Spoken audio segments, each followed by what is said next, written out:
Hi everyone, my name is Matt and I am the youth and family pastor at Cornerstone Church in Marshfield. I'm here today with your Cornerstone Connection, a daily devotional. I wonder, have you ever been to, let's say, a conference, or maybe it's some sort of retreat, or somewhere where there's public speaking? And whether it's in your program that you receive, or it's the MC that is kind of transitioning into the public speaker, the main person who's going to be speaking, when they're about to introduce that person and let them take over and do their speech, their lecture, their message, whatever it might be, it is very normal for them to read what they call a biography, right? And it's 3 to 5 sentences about this person, and oftentimes it tells about their family, who they're married to, their children. Sometimes it will include their hobbies, and it oftentimes will give you an idea of their credentials.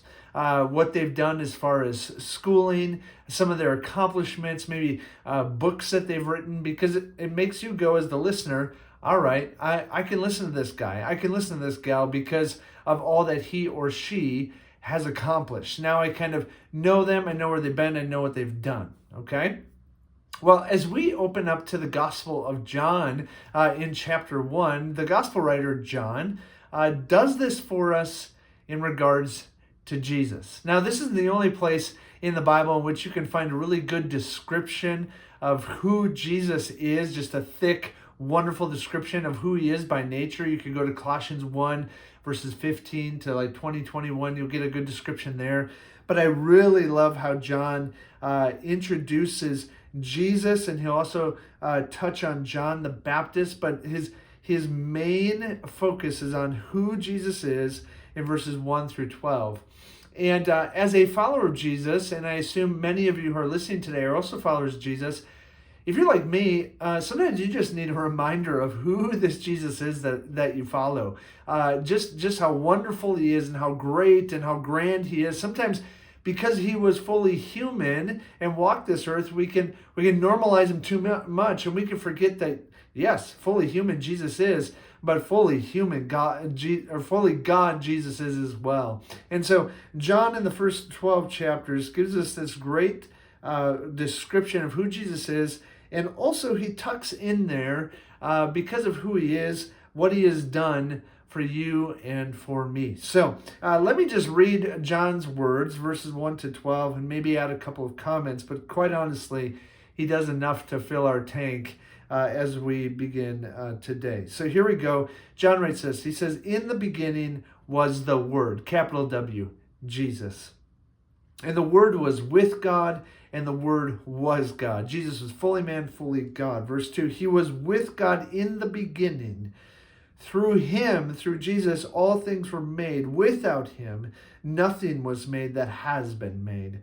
Verse 4, "In him was life, and that life was the light of men.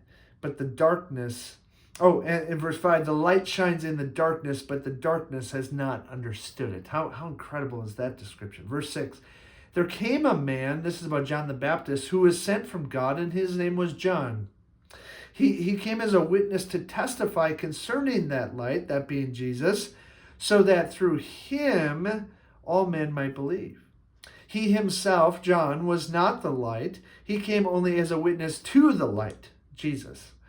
"The true light," Jesus, "that gives light to every man, was coming into the world.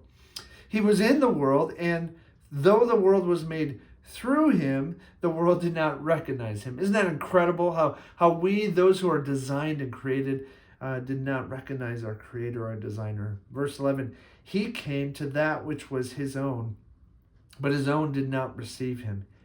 Yet," but God, if you will, "yet to all who received him, to those who believed in his name, he gave the right to become children of God." Receive, believe, become. "Children born not of natural descent, nor of human decision, or a husband's will, but born of God." Verse 14. I said we're going through 12 verses. We're actually going through 14. "The Word became flesh," that's Jesus, "and made his dwelling among us. We have seen his glory, the glory of the one and only who came from the Father." And listen to this last descriptor, "full of grace and full of truth." Friends, really, there's not much to add.